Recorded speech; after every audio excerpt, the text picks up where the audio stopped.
Hello friends, आपका स्वागत है आपके अपने YouTube channel A to Z NCERT facts में। तो रेलवे एनटीपीसी का जीके का हमारा जो सीरीज जो चल रहा था प्रीवियस ईयर क्वेश्चन का, जिसमें हम लोग 40 क्वेश्चन को कवर करने वाले थे। तो 40 क्वेश्चन कवर किए हुए आपका 6 सेट आपका हो चुका है और ये आपका 7वां सेट है। तो ये आपका एनटीपीसी जीके का आपका सेट है। तो आप देख सकते हैं कि CEN 01/2019 का ये सवाल है और एनटीपीसी का आया हुआ क्वेश्चन 3/3/2021 का ये थर्ड शिफ्ट का एग्जाम हुआ था आपका, उसका प्रश्न है। तो चलिए जीके के सवालों को हम लोग स्क्रीनशॉट के माध्यम से शुरू करते हैं। जो पहला सवाल आपका है वो क्या कहता है, चुंबकीय फ्लक्स की SI इकाई क्या होती है। तो चुंबकीय फ्लक्स की SI इकाई पूछी गई है। तो चुंबकीय फ्लक्स की SI इकाई फैराड, हेनरी, पास्कल या वेबर। तो चलिए देखते हैं इसका सही जवाब क्या हो सकता है। रेलवे का दिया हुआ सही आंसर जो इसका है वो है वेबर। तो चुंबकीय फ्लक्स का जो SI मात्रक होता है वो क्या होता है, वेबर। इसे डिनोट करते हैं WB, बड़ा W और छोटा b से। और ये चुंबकीय फ्लक्स क्या होता है, किसी सतह, कोई भी सतह जो होगा उससे चुंबकीय क्षेत्र रेखाएं जो पार होती हैं, तो यही कि जितना चुंबकीय क्षेत्र रेखा पार होता है इसे ही चुंबकीय फ्लक्स बोलते हैं। इसे फाई B से डिनोट करते हैं और इलेक्ट्रिक फ्लक्स को फाई E से डिनोट किया जाता है। अगला प्रश्न हमारा है क्वेश्चन नंबर 3। सवाल कहता है कि भगवत गीता का सर्वप्रथम अंग्रेजी अनुवाद किसके द्वारा किया गया था। William Jones, Charles Wilkins, Max Muller या कोलब्रुक। तो इसका सही जवाब क्या होगा वो चलिए देखें। सही जवाब जो इसका है वो है आपका चार्ल्स विल्किंस। तो भगवत गीता जो कि हिंदू धर्म का प्रमुख धर्म ग्रंथ है, उसका अंग्रेजी ट्रांसलेशन चार्ल्स विल्किंस के द्वारा किया गया था। तो आपको याद रखना है, ये सब फैक्चुअल सवाल है जो कई बार एग्जामिनेशन में पूछे जाते हैं और ऐसे भी ये पूछे गए सवाल है। अगला प्रश्न है, लखनऊ में 1857 के विद्रोह का नेतृत्व किसने किया था। तो आपको पता है भारत का पहला स्वतंत्रता संग्राम 1857 की क्रांति जो शुरू हुई थी कहाँ से, मेरठ से। अब ये कई जगहों में फैल गई, अब अलग अलग जगह में अलग अलग नेतागण नेतृत्व किए। तो लखनऊ से कौन, तात्या टोपे, हजरत महल, वीर सावरकर या कुंवर सिंह। तो इसका जो सही जवाब जो हो जाएगा आपका वो क्या होगा, इसका सही जवाब है बेगम हजरत महल। आप याद रखने के लिए ऐसे आप याद रखते हैं लखन की बेगम। तो लखन की बेगम यानी लखनऊ से कौन, तो लखनऊ से हजरत बेगम हजरत महल। और अगला सवाल जो हमारा है वो है क्वेश्चन नंबर 8 और इस PDF का क्वेश्चन नंबर 5। तो सवाल कहता है कि भारत के मुख्य चुनाव आयुक्त का कार्यकाल कितना होता है। तो भारत में एक निर्वाचन आयोग की स्थापना आर्टिकल 324 के तहत की गई है और यह भारत में चुनाव के लिए जिम्मेवार होता है। तो मुख्य निर्वाचन आयुक्त जो होता है उसका कार्यकाल पूछा है, 5 या 65 की आयु जो पहले हो, 6 या 70 का आयु जो पहले हो, 6 या 65 का आयु जो पहले हो, 4 या 60 की आयु जो पहले हो। तो चलिए देखते हैं इसका सही जवाब क्या है। तो इसका जो सही जवाब जो है वो है ऑप्शन नंबर 3, अर्थात 6 वर्ष की अवधि या 65 वर्ष की अवधि जो भी पहले हो वही है इसका एग्जैक्ट। तो इसमें इसका मतलब हम लोग समझते हैं, जैसे मान लिया जाए कोई आदमी 60 साल की उम्र में बहाली होता है, तो 60 साल की उम्र में अगर हम लोग 6 जोड़ेंगे तो 66, और अगर 65 देखते हैं तो 65 पहले पहुंचता है। तो देखिए इस कंडीशन में यह रिटायर हो जाएंगे कब, 65 में। लेकिन कोई व्यक्ति अगर 50 की उम्र में बहाल होता है तो 65 पहुंचने में तो लग जाएगा 15 साल, तो 6 साल आपका क्या हो जाएगा, 56। तो वह 56 की उम्र में ही वो वहां से मुख्य चुनाव आयुक्त से हटेंगे। तो 6 या 65 जो भी पहले हो उस वही होगा इसका आपका चुनाव आयुक्त का कार्यकाल। वर्तमान चुनाव आयुक्त श्री राजीव कुमार हैं। अगला प्रश्न, स्वेज नहर जो वाणिज्य के लिए महत्वपूर्ण है निम्नलिखित में से किस देश में बनाई गई थी। स्वेज नहर किस देश में बनाया गया था, यह सवाल पूछा गया है। मिस्र, ब्राजील, अर्जेंटीना और ओमान। तो जो स्वेज नहर जो आपका है वो बनाया गया था मिस्र में। स्वेज नहर मिस्र में बनाया गया था। और आप अगर अफ्रीका का अगर आपको मैप आपको अंदाजा हो अफ्रीका का मैप, तो इस प्रकार से आपका इधर एशिया है, इस तरफ से हिंदुस्तान। तो देखिए यहाँ जो स्वेज नहर जो है यहाँ पर आपका होता है लाल सागर और यहाँ आपका है भूमध्य सागर। तो लाल सागर और भूमध्य सागर को जोड़ने के लिए स्वेज नहर कहाँ पर बनाया गया था, तो मिस्र में बनाया गया था। अगला प्रश्न क्वेश्चन नंबर 12। सवाल है, क्रायोजेनिक इंजन में ईंधन के रूप में किसका उपयोग किया जाता है। तरल ऑक्सीजन, तरल ऑक्सीजन, तरल हाइड्रोजन, ऑक्सीजन और हाइड्रोजन, तरल हाइड्रोजन। क्रायोजेनिक इंजन ऐसे इंजन को कहते हैं जो बहुत ही कम टेम्परेचर पर कार्य करते हैं। तो इसमें क्या इस्तेमाल किया जाता है ईंधन के रूप में, तो इसका सही जवाब है लिक्विड ऑक्सीजन। जो तरल ऑक्सीजन होता है और तरल हाइड्रोजन उसका इस्तेमाल किया जाता है क्रायोजेनिक इंजन में, और बहुत कम तापमान के अध्ययन को क्रायोजेनिक्स कहा जाता है। अगला प्रश्न क्वेश्चन नंबर 8 है, और इस पीडीएफ का जो हमारा सेट था उसका क्वेश्चन नंबर 14वां में यह सवाल पूछा गया था उक्त दिन के।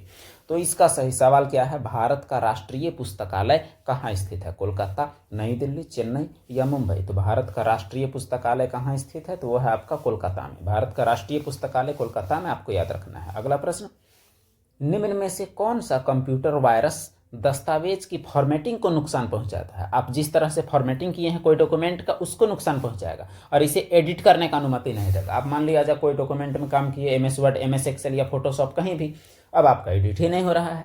तो ये कौन सा कंप्यूटर वायरस ऐसा करता है? Boot sector virus, macro virus, file virus या वॉर्म? तो इसका सही जवाब क्या है? इसका सही जवाब है मैक्रो वायरस। जो भी वायरस आपका डॉक्यूमेंट का फॉर्मेटिंग को नुकसान पहुंचाता है और एडिट नहीं करने देता, उसे मैक्रो वायरस कहा जाता है। नेक्स्ट प्रश्न, वुड का आदेश पत्र यानी वुड डिस्पैच जिसे कहा जाता है, वुड डिस्पैच का संबंध किस सुधार से था? रेलवे, उद्योग, शिक्षा या सिंचाई? तो वुड जो डिस्पैच जो आया था अंग्रेजों के समय में, इसका ताल्लुक आपका शिक्षा से था। इसे याद रखना है, वुड्स डिस्पैच का ताल्लुक किससे था? शिक्षा से था। इसे भारत में शिक्षा को बढ़ावा देने के लिए अंग्रेजों के द्वारा एक महत्वपूर्ण कदम माना जाता है। अगला प्रश्न हमारा है, क्वेश्चन कहता है, ये सवाल इंग्लिश में दिया हुआ है, which among the following is saprophytic fungus? Algae, tapeworm या कसकटा या फिर पेनिसिलियम? तो इसका सही जवाब क्या होगा? और हम लोग साथ में इसका एक्सप्लेनेशन देखेंगे विथ हिंदी। तो इसका सही जवाब क्या कहता है? इसका सही जवाब कहता है पेनिसिलियम। लेकिन ऐसा क्यों, ये हम लोग पहले जानते हैं। यहाँ जो सैप्रोफाइटिक वर्ड जो है, इसका मीनिंग होता है मृतोपजीवी, मृतोपजीवी या मृतजीवी। तो कौन मरे हुए अवशेषों पर निर्भर करते हैं? तो देखिए, पेनिसिलियम आपका क्या है? एक कवक है, और ये कवक जो है ये मृतजीवी कवक है, इसीलिए आपका ये नाम आया। तो सैप्रोफाइटिक फंगस अगर मृतजीवी पहले ही कहा जाता तो हम लोग आसानी से जान सकते थे। लेकिन सवाल जिसने ही बनाया है उसे हिंदी में नहीं समझ में आया होगा तो अंग्रेजी करके बनाया। आपका ऑप्शन में, एग्जाम में ऑप्शन रहता है, आप कोई भी लैंग्वेज में बदल सकते हैं। अगला सवाल, एक एटाबाइट ईबी किसके बराबर होता है? तो 1024 TB, 1024 GB, 1024 MB, 1024 PB। तो इसका सही जवाब है 1024 PB। क्यों है ये हम लोग को जानना चाहिए। और ये मेमोरी की इकाई जो है, ये बाइट जो मेमोरी की इकाई होता है, इसका और भी कुछ यहाँ रखा गया है। तो देखें जरा, यहाँ देखिए, 1 किलोबाइट जो आपका होता है, 1 KB 1024 बाइट के बराबर, 1 MB 1024 KB के बराबर, 1 GB 1024 MB के बराबर, और 1 TB 1024 GB, 1 PB petabyte 1024 TB के बराबर, और 1 EB 1024 PB के बराबर। यही आपसे पूछा गया था। और 1 जेटाबाइट जो होता है 1024 EB के बराबर, और 1 योटाबाइट 1024 ZB के बराबर, यानी जेटाबाइट। तो हेक्साबाइट, जेटाबाइट, योटाबाइट, ब्रोंटोबाइट। तो सबसे बड़ा इकाई जो यहाँ हमें नजर आ रहा है वो क्या है? जियोबाइट, जो कि 1024 ब्रोंटोबाइट के बराबर होता है। मेमोरी का जो सबसे छोटा इकाई है वो आपका क्या होता है? तो वो आपका होता है बीट। और 4 बीट मिलने से क्या बनता है? तो 1 बाइट बनता है। 4 बिट नहीं बल्कि 8 बिट मिलने से 1 बाइट बनता है। अगला प्रश्न जो सवाल है हमारा, अगला सवाल कहता है, यूएनओ के पहले महासचिव कौन थे जो महाद्वीप अफ्रीका से संबंधित थे? तो अफ्रीका महाद्वीप से संबंधित यूएनओ यानी यूनाइटेड नेशंस ऑर्गेनाइजेशन के पहले महासचिव का नाम बताना है। तो कौन है? Winston Churchill, Boutros Boutros Ghali, Kurt Waldheim या डैग हैमर्सजोल्ड? तो इसका सही जवाब क्या होगा? तो इसका सही जवाब आपका है बुतरस बुतरस घाली, और ये मिस्र से ताल्लुक रखते थे। आपको याद रखना है ये कहाँ से संबंधित है? तो मिस्र से। अगला सवाल, क्वेश्चन नंबर 15, निम्न में से कौन सी उन 3 नदियों में से एक नहीं है जिनका पारस्परिक प्रभाव उत्तर भारतीय मैदानों के निर्माण के लिए उत्तरदायी है? तो जो भारत का आपका मैप है उसमें आपका उत्तर भारत का मैदान के निर्माण के लिए कौन नहीं है उत्तरदायी, ये आपको बताना है। तो उत्तर भारत का मैदान का निर्माण के लिए कौन कौन नदी है? एक आपका सिंधु है, एक गंगा है, एक ब्रह्मपुत्र है। तो कौन नहीं है? तो गोदावरी नहीं है। तो इसका सही जवाब तो आपको नजर आ गया। तो सही जवाब क्या है इसका? गोदावरी है। गोदावरी दक्षिण भारत की एक प्रायद्वीपीय नदी है जिसका ताल्लुक उत्तर भारत के मैदान से नहीं है। अगला प्रश्न, नॉर्वे के स्वालबार्ड में निर्मित अंतर्राष्ट्रीय आर्कटिक अनुसंधान बेस नीअलसंड में स्थित भारत का पहला रिसर्च सेंटर अनुसंधान केंद्र का क्या नाम है? मैत्री, हिमाद्री, दक्षिण गंगोत्री, भारती। तो देखिए आप ऑप्शन कट करके भी बना सकते हैं। इसका सही जवाब इसमें हिमाद्री आपका ऑप्शन है। कैसे? ये मैत्री और दक्षिण गंगोत्री और भारती ये अंटार्कटिका में स्थित भारत के रिसर्च सेंटर हैं। इसका मतलब ये तीनों सेम है, तो अलग कौन है? हिमाद्री। तो हिमाद्री उत्तरी ध्रुव का है और दक्षिणी ध्रुव का कौन है? ये तीनों, मैत्री, दक्षिण गंगोत्री और भारती। अगला सवाल, राष्ट्रीय कवि रामधारी सिंह दिनकर को उनकी किस रचना के लिए ज्ञानपीठ पुरस्कार से सम्मानित किया गया था? तो राष्ट्रीय कवि है रामधारी सिंह दिनकर, तो किस लिए ज्ञानपीठ मिला? रश्मिरथी, उर्वशी, कुरुक्षेत्र, संस्कृति के 4 अध्याय।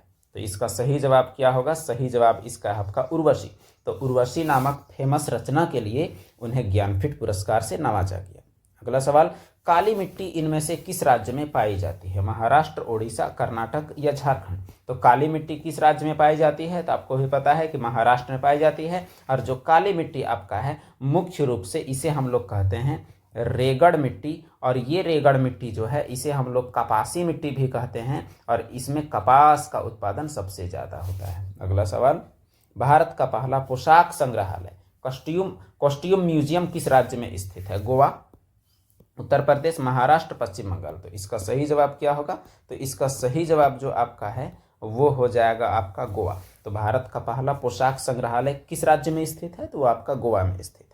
अगला सवाल, वाहनों में रियर व्यू विंग मिरर के रूप में किस दर्पण का प्रयोग करते हैं? यानी वाहनों में पीछे का दृश्य देखने के लिए कौन सा दर्पण का उपयोग करते हैं? उत्तल, अवतल दोनों, अवतल, समतल, उत्तल। तो किसका उपयोग करते हैं? ये 10वां क्लास के एनसीईआरटी से प्रश्न है। तो इसका जो सही जवाब जो आपका हो जाएगा वो है आपका उत्तल। तो उत्तल दर्पण का यूज क्यों करते हैं? क्योंकि सबसे पहला बात कि यह प्रतिबिंब बनाता है सीधा बनाता है, और दूसरी बात इसका दृष्टि क्षेत्र विस्तृत होता है। दृष्टि क्षेत्र विस्तृत का मतलब ये हुआ कि ज़्यादा से ज़्यादा बड़े गाड़ी का प्रतिबिंब आईना के अंदर ही बनाता है। तो आईना के अंदर ही बनाने से हमें साफ साफ पता चलता है कि कौन सा गाड़ी पीछे से आ रहा है। इस वजह से उत्तल दर्पण का ही इस्तेमाल किया जाता है। नेक्स्ट प्रश्न, भौतिक अनुसंधान प्रयोगशाला यानी फिजिक्स रिसर्च लैब जो अंतरिक्ष और इससे संबंध विज्ञानों के लिए राष्ट्रीय अनुसंधान संस्थान है, कहाँ स्थित है? बेंगलोर, तिरुवनंतपुरम, हैदराबाद या अहमदाबाद? तो इसका सही जवाब की तलाश में चलते हैं। सही जवाब इसका हो जाएगा अहमदाबाद।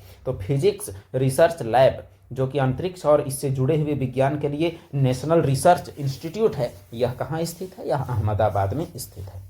अगला सवाल, निम्न में से कौन सा सार्वजनिक क्षेत्र उद्यम महारत्न कंपनी की श्रेणी में आता है? तो भारतीय कंपनियों को कई श्रेणियों में विभाजित किया जाता है, जैसे महारत्न, मिनी रत्न, ऐसा। तो कौन सा महारत्न की श्रेणी में आता है? ये सवाल आपसे पूछा गया है। तो IOCL, HAL, BSNL या MTNL? तो देखते हैं इसका जवाब क्या है, फिर हम लोग अपना एक्सप्लेनेशन देखते हैं। यहाँ आपका क्या कहता है? तो यहाँ आपका कहता है IOCL। तो यह महारत्न की श्रेणी में कौन आता है? तो IOCL। अब कितने हैं महारत्न की श्रेणी में वो हम लोग देखते हैं। अच्छा, कोई और सेट में आपका शामिल किया गया था, इसमें इन चारों में से आपका महारत्न में कौन है? तो IOCL। कोई और जगह आपका एक्सप्लेनेशन ऐड है, शायद अगले वीडियो में देख लेंगे हम लोग, जहाँ भी है।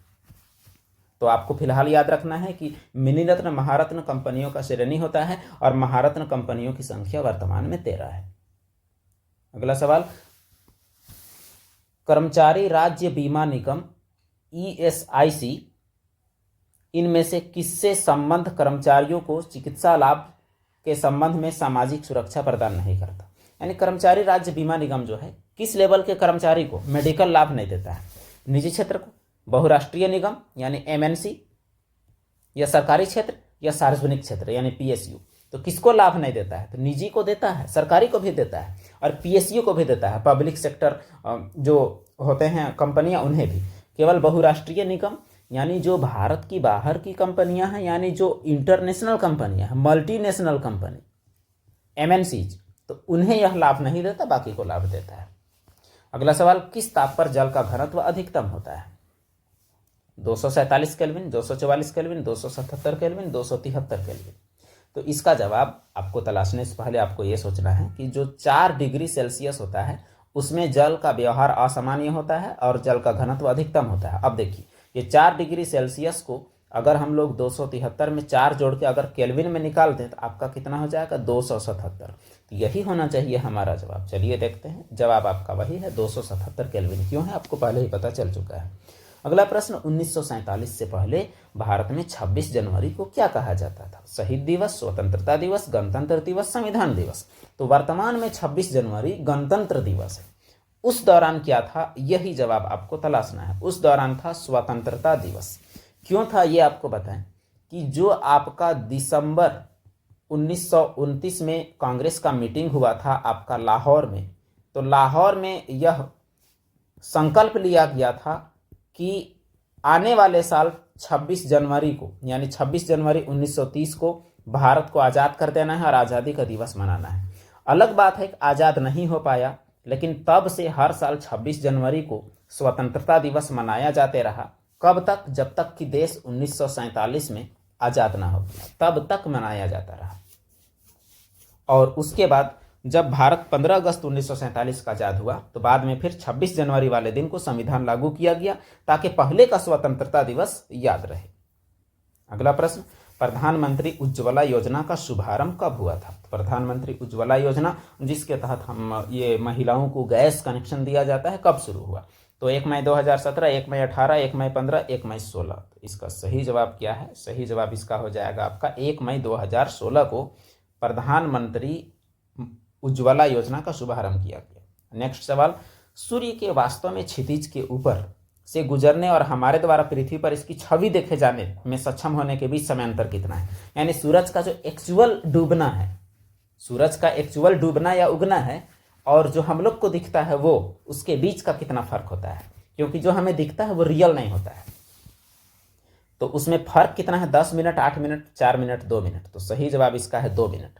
और ये 2 मिनट उगते समय और डूबते समय दोनों मिला के हो गए कितने मिनट? 4 मिनट। अब अगला आप एक्सप्लेनेशन देखिए इसमें कि पृथ्वी को अपने में एक चक्कर घूमने में 23 घंटा 56 मिनट लगता है। अब ये 4 मिनट को आप जब जोड़ देते हैं तब आपका होता है कितना घंटा? तो 24 घंटा तब होता है। इसीलिए एक दिन को 24 घंटा माना गया है, नहीं तो पृथ्वी को अपने अक्ष में घूमने पर 23 घंटा 56 मिनट ही लगता है। अगला सवाल,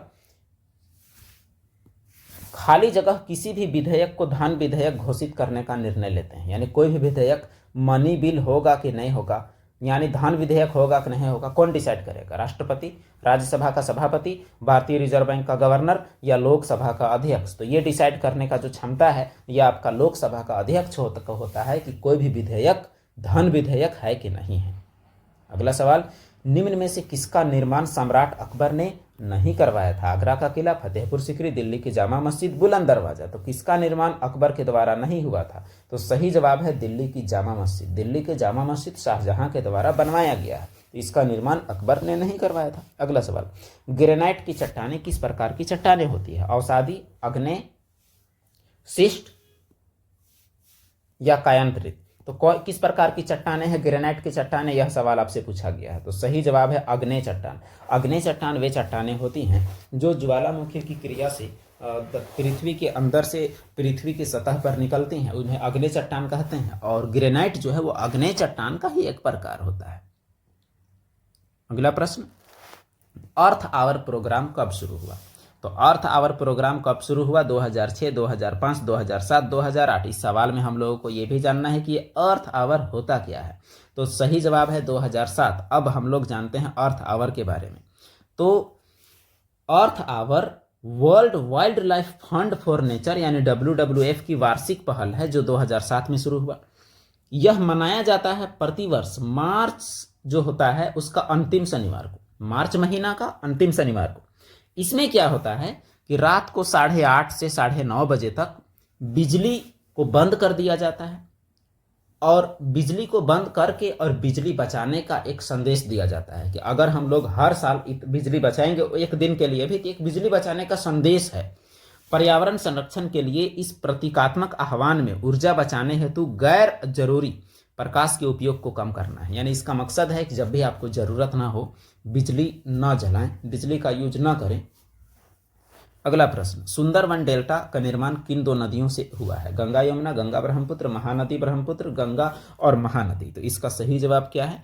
तो सही जवाब इसका हो जाएगा गंगा और ब्रह्मपुत्र। कैसे, ये भी आप देख ले, आपको पता है भारत का ये नक्शा, और भारत के नक्शे में जब आप गौर कीजिएगा तो आपको पता चलेगा कि इस तरह से आता है आपका ब्रह्मपुत्र नदी और इधर से आपका आता है गंगा नदी। दोनों नदियां मिलके बंगाल की खाड़ी में अपना जल विसर्जित करती हैं और यहाँ पर बनाती हैं कौन सी डेल्टा? तो सुंदरबन डेल्टा, जो कि पूरा दुनिया का सबसे बड़ा डेल्टा होता है। अगला प्रश्न, कब के बाद से भारत में आर्थिक सर्वेक्षण को केंद्रीय बजट से अलग कर दिया गया है? तो भारत का आर्थिक सर्वेक्षण और केंद्रीय बजट पहले साथ में आता था, अब अलग अलग आता है। आर्थिक सर्वेक्षण पूरा भारत का एक लेखा जोखा का किताब होता है, जिसमें प्रत्येक साल एक साल का पूरा ब्यौरा रहता है पूरे देश की अर्थव्यवस्था का। तो किसी देश की अर्थव्यवस्था जानना हो या किसी राज्य का, तो उस राज्य या देश का आर्थिक सर्वेक्षण आपको देख लेना चाहिए। तो इसे कब केंद्रीय बजट से अलग किया गया? तो वो साल था 1964। उसके बाद से यह अलग अलग पेश किया जाता है। अगला सवाल, भारतीय संविधान में फर्स्ट पास्ट द पोस्ट, यानी जिसे ज्यादा वोट मिलेगा वही जीतेगा, का प्रावधान किस देश के संविधान से लिया गया? आयरलैंड, फ्रांस, ब्रिटेन या संयुक्त राज्य अमेरिका। तो किस देश से लिया गया है? तो वही देश है जिन्होंने हमारे ऊपर बहुत सालों तक राज किया, अर्थात ब्रिटेन। तो फर्स्ट पास्ट द पोस्ट, यानी सबसे ज्यादा वोट पाने वाले व्यक्ति को जीत, भले ही उसको वोट बहुत कम मिला हो, लेकिन अगर सबसे ज्यादा मिला है तो वही जीतेगा। यह ब्रिटेन का संविधान से लिया गया है। अगला प्रश्न, माथुरी लोक नृत्य किस राज्य से संबंधित है? तो ऑप्शन है मिजोरम, तेलंगाना, गोवा और झारखंड। तो इसका सही जवाब हो जाएगा तेलंगाना। माथुरी लोक नृत्य तेलंगाना राज्य में प्रचलित है। नेक्स्ट प्रश्न, हरी मटर का वैज्ञानिक नाम क्या है? Pisum sativum, Pisum sativum, Triticum aestivum या जीमेज। तो इसका सही जवाब हो जाएगा आपका पाइसम सटाइवम। यहाँ ऑप्शन में आप गौर कीजिएगा, यहाँ आपका एक ऑप्शन दिया हुआ है सभाइटम और एक दिया हुआ है सटाइवम। यही आपको गलती करने के लिए, उकसाने के लिए है। तो आपको गलत में नहीं रहना है, आपको हरा मटर का वैज्ञानिक नाम जानना है, चाहे कोई ऑप्शन हो, पाइसम सटाइवम। अहमद शाह अब्दाली भारत के किस एशियाई देश से आया था? भारत में किस एशियाई देश से आया था? फारस, तुर्की, अफगानिस्तान या मंगोलिया। तो अहमद शाह अब्दाली कौन है ये भी आप जान लीजिए। अहमद शाह अब्दाली 1761 में अहमद शाह अब्दाली और मराठों का लड़ाई होता है, और मराठों की लड़ाई कहाँ पर होता है? तो पानीपत में। तो पानीपत का तीसरा लड़ाई में मराठों के सामने जो व्यक्ति खड़ा था और नाम था अहमद शाह अब्दाली। तो सवाल है कि वो व्यक्ति का ताल्लुक कहाँ से है? तो सही जवाब है अफगानिस्तान। अहमद शाह अब्दाली, जगह पूछेगा आपको अफगानिस्तान, वक्त अगर आपसे पूछेगा तो आपका 1761। कौन सी लड़ाई? तो जवाब होगा आपका पानीपत की लड़ाई। पानीपत की लड़ाई में कौन अपोजिट में? तो अपोजिट में कौन? तो आपका जवाब होगा सदाशिव राय। और सदाशिव राय अगर आपका ना रहे जवाब में तो आपका मराठा आपको जरूर रहेगा। अगला प्रश्न, निम्न में से कौन सा भारतीय राज्य वर्ष 2019-20 में सोयाबीन का सबसे बड़ा उत्पादक? तो अब भी है, इसीलिए सवाल पूछा गया है। महाराष्ट्र, मध्य प्रदेश, आंध्र प्रदेश, राजस्थान। तो इसका सही जवाब आपका क्या हो जाएगा? तो सही जवाब हो जाएगा एमपी, सोयाबीन का सबसे बड़ा उत्पादक। नेक्स्ट प्रश्न, तुलनात्मक सुलभ के सिद्धांत, लॉ ऑफ कंपैरेटिव एडवांटेज, जो कि इकोनॉमिक्स में निवेश से संबंधित एक नियम है, किसने दिया है? डेविड रिकार्डो, बार्टिल ओहलिन, एली हेक्चर या एडम स्मिथ। तो यह तो एक तरह से तथ्यात्मक सवाल हो गया इकोनॉमिक्स से। तो डेविड रिकार्डो के द्वारा तुलनात्मक सुलभ का सिद्धांत दिया गया है, जो कि निवेश से संबंधित है। अगला प्रश्न, भारत किस वर्ष संयुक्त राष्ट्र संघ में शामिल हुआ था? 1945, 1950, 1962 और 1947। तो सही जवाब की तलाश में ये जवाब है 1945। कुछ फैक्ट और भी जान लीजिए। संयुक्त राष्ट्र संघ की स्थापना हुई है 24 अक्टूबर 1945 को। इसके जस्ट 6 दिन बाद 30 अक्टूबर 1945 को भारत इसमें शामिल हो जाता है। तो कब शामिल हुआ ये डेट अगर आपसे पूछे तब भी आपको पता होना चाहिए, इसका स्थापना पूछे तब भी पता होना चाहिए। 24 अक्टूबर को संयुक्त राष्ट्र संघ दिवस यानी यूएनओ डे मनाया जाता है। आय का निम्न में से किस विकल्प के साथ वही संबंध है जो व्यय का ईएमआई के साथ है? तो व्यय का ईएमआई के साथ है तो किसका संबंध मतलब आय का संबंध किससे है ये आपको बताना है। जो व्यय का ईएमआई से है, मतलब ईएमआई में हमारा खर्च होता है, ईएमआई से खर्च होता है, तो आय किससे होता है? वेतन से, कर से, लाभ से या राजस्व से? तो ये सवाल आपसे पूछा गया है, तो सही जवाब है वेतन। वेतन हमें मिलता है तो हमें आमदनी होता है। ईएमआई से खर्च होता है तो वेतन से क्या होता है? आय होता है। तो बस यही रहा आपका 40, लगभग 40 क्वेश्चन का सीरीज। तो 40 में 40 टारगेट के लिए हमने किया 40 क्वेश्चन को कवर, और ऐसे ही सीरीज हम लोग और भी करेंगे। आज हमारा था शायद 7वां सेट, तो हम लोग 8वां सेट अगले दिन अगले वीडियो में हम लोग करने वाले हैं। तो इसके लिए आप जुड़े रहें चैनल से, और बाकी ज़रूरतमंदों तक इस वीडियो को शेयर करें और एक लाइक तो ज़रूर कीजिए। धन्यवाद, फिर मिलते हैं अगले वीडियो।